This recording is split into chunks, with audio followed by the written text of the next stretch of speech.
नमस्कार। प्रादेशिक समाचार के साथ मैं अक्षरा अक्षय। प्रधानमंत्री नरेंद्र मोदी ने कहा है कि वर्ष 2047 तक भारत को विकसित बनाने में ज्ञान महत्वपूर्ण भूमिका निभा सकता है। श्री मोदी ने बिहार के राजगीर में आज नालंदा विश्वविद्यालय के नवनिर्मित परिसर का उद्घाटन करने के बाद सुषमा स्वराज सभागार के छात्रों और संकाय सदस्यों को संबोधित करते हुए कहा कि भारत अपनी शिक्षा और ज्ञान प्रणाली को मजबूत कर महाशक्ति का स्थान हासिल कर सकता है।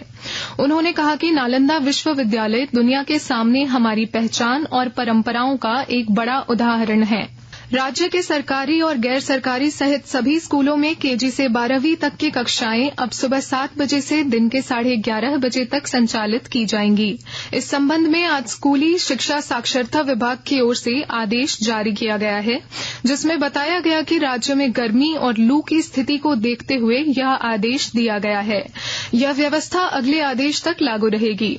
झारखंड हाईकोर्ट में आज रांची में जल स्रोतों के संरक्षण एवं रांची के 3 डैमों की साफ सफाई और उसे अतिक्रमण मुक्त करने को लेकर दायर जनहित याचिका पर सुनवाई हुई। कोर्ट ने पेयजल स्वच्छता विभाग के प्रधान सचिव और नगर आयुक्त को कल अदालत में सशरीर उपस्थित होने का निर्देश दिया है।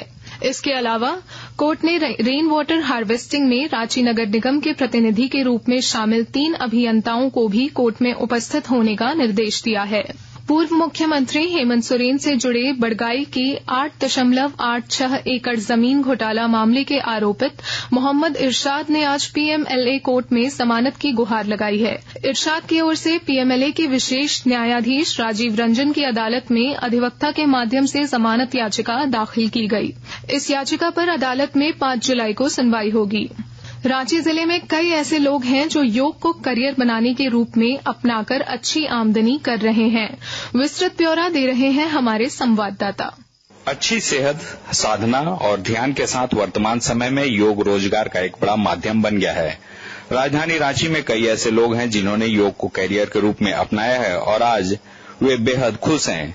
रांची की प्रज्ञा भारती ने रांची विश्वविद्यालय से योग के क्षेत्र में मास्टर डिग्री हासिल की है। योग में मास्टर करने के तुरंत बाद ही एक प्रतिष्ठित इंजीनियरिंग कॉलेज में वह अभियंत्रण के छात्रों को शारीरिक स्वास्थ्य और मानसिक एकाग्रता के लिए योग का क्लास लेने लगी हैं। दुनिया भर में आज योग के बढ़ते दायरे के बीच रानी रजनी ने तो अभी योग में महज 6 महीने का डिप्लोमा कोर्स ही किया है, लेकिन योगा इंस्ट्रक्टर के रूप में अच्छी आमदनी करने लगी हैं। कर्मवीर, आकाशवाणी समाचार, रांची। राष्ट्रीय जांच एजेंसी एनआईए ने झारखंड के कुख्यात गैंगस्टर अमन साहू के कई ठिकानों पर छापेमारी की है। पलामू जेल में बंद गैंगस्टर अमन साहू के रांची स्थित बुढ़मू सहित 2 ठिकानों के अलावा हजारीबाग के गिद्दी में भी दबिश दी है। बुढ़मू थाना क्षेत्र के मतवे गांव में एनआईए की टीम ने उसके घर में कागजात खंगाले। जेल से गैंग को ऑपरेट करने वाले गैंगस्टर अमन साहू पर कई गंभीर आरोप हैं। एनआईए की टीम ने गिरिडीह में मजदूर संगठन समिति मधुबन से जुड़े 6 लोगों के आवास पर भी आज छापेमारी की। इस संगठन के लोगों पर नक्सलियों के साथ संबंध होने का आरोप लगता रहा है। जानकारी के मुताबिक एनआईए की टीम सुबह 6 बजे से 10:30 बजे तक कई लोगों के घर गई और पूछताछ की।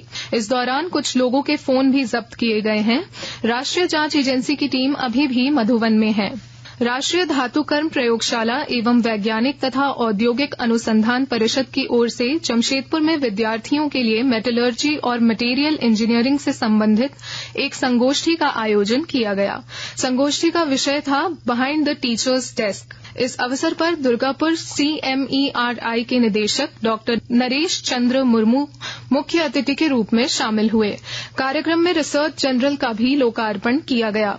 मौके पर राष्ट्रीय धातुकर्म प्रयोगशाला जमशेदपुर के निदेशक संदीप घोष चौधरी ने बताया कि इंजीनियरिंग के विद्यार्थियों को मेटलर्जी के बारे में नए शोध और नई तकनीकी की जानकारी देने के लिए यह आयोजन किया गया है। BTTD के अध्यक्ष डॉक्टर चिरोदीप घोष समेत अन्य वैज्ञानिकों ने भी अपने विचार व्यक्त किए। इसके साथ ही आकाशवाणी रांची से प्रादेशिक समाचार का ये बुलेटिन समाप्त हुआ। नमस्कार।